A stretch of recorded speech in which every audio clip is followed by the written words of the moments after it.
Let's take a look at how to replace an old floor vent or floor register for your heating and air conditioning systems. You can see mine has gotten quite beaten up over time, and it's actually very simple to replace this once you know how to do it.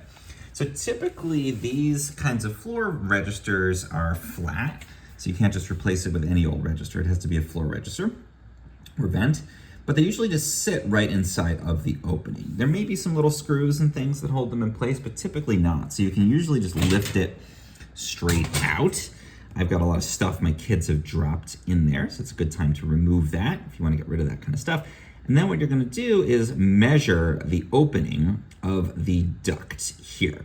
So it's very important, don't measure the sides on this, measure the actual duct, or the hole. In this case, the duct itself is this sort of metal part around here. So we're going to measure the size of that. So we can go ahead and measure. I've got my ruler out here. And again, you're measuring the internal size of the duct. Here it is 6 inches, and the other way was 14 inches. So you want to get your measurements there. Then you're going to order, or you can go to the store and get a new vent to put into that.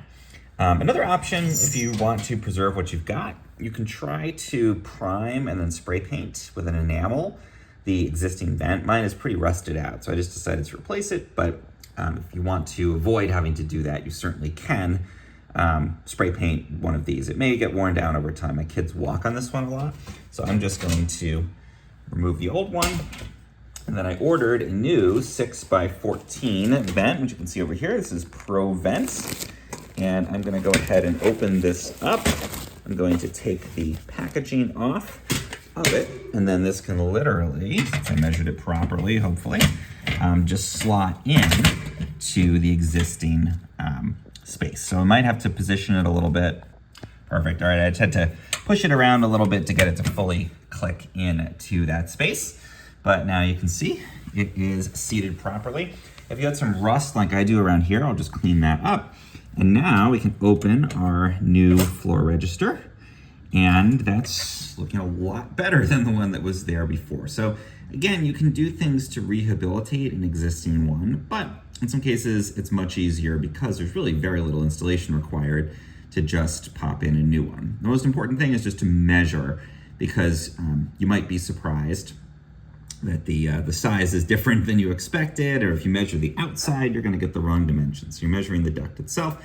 The other thing I will say is don't buy a wall register. It's very easy to go to the hardware store especially and think, oh, I'm getting the right thing, and you end up with a wall register. The difference is that this is flat, so if somebody walks on it, it's not poking up. The the wall registers rather tend to have little fins that stick out further. And in that case, if somebody walks on it, it's going to be uncomfortable on their feet, and it's probably going to bend. So these are designed to be pretty much flush with the floor. So make sure you're buying a floor register and not a wall register.